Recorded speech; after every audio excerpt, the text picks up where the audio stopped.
April 1 నుండి 5 లోపు కుంభరాశి వారికి ఏ సమయంలోనైనా ఇలా జరగవచ్చు. జాగ్రత్తగా ఉండండి. ఏప్రిల్ 1 నుండి 5 తేదీల మధ్య కుంభరాశి వారికి అనుకోని పరిస్థితులు ఎదురయ్యే సూచనలు కనిపిస్తున్నాయి. ఈ సమయంలో ఎప్పుడు ఏ విషయం ఎలా మారుతుందో చెప్పలేని పరిస్థితి ఉండొచ్చు. అందుకే ప్రతి విషయంలో అప్రమత్తంగా ఉండడం చాలా అవసరం.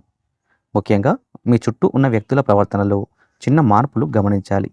ఎవరో ఒకరు మీపై ప్రభావం చూపించేలా నిర్ణయాలు తీసుకునేలా ఒత్తిడి చేయవచ్చు. ఉద్యోగం లేదా వ్యాపారంలో ఆకస్మిక మార్పులు రావచ్చు. మీరు నమ్మిన వ్యక్తి చివరి నిమిషంలో తన మాట మార్చడం వల్ల పనుల్లో అడ్డంకులు ఎదుర్కొనే అవకాశం ఉంది. అందుకే ముఖ్యమైన పనులు ముందుగానే ప్లాన్ చేసుకోవడం మంచిది. డబ్బు విషయంలో కూడా జాగ్రత్త అవసరం. అనవసరమైన ఖర్చులు పెరగవచ్చు లేదా ఎవరో ఒకరి కారణంగా ఆర్థిక ఇబ్బందులు కూడా రావచ్చు. కుటుంబ జీవితంలో చిన్న విషయాలకే పెద్ద చర్చలు జరగవచ్చు. ముఖ్యంగా మాటలలో అపార్థాలు రావడం వల్ల సంబంధాలు దెబ్బతినే అవకాశం కూడా ఉంటుంది.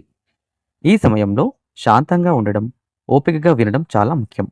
మొత్తానికి ఈ 5 రోజులు కుంభరాశి వారికి పరీక్ష సమయం లాంటివి. ఏ నిర్ణయం తీసుకునే ముందైనా 1కి 2 సార్లు ఆలోచించాలి. జాగ్రత్తగా ఉంటే పెద్ద సమస్యలను తప్పించుకొని సురక్షితంగా ఈ కాలాన్ని మీరు దాటవచ్చు.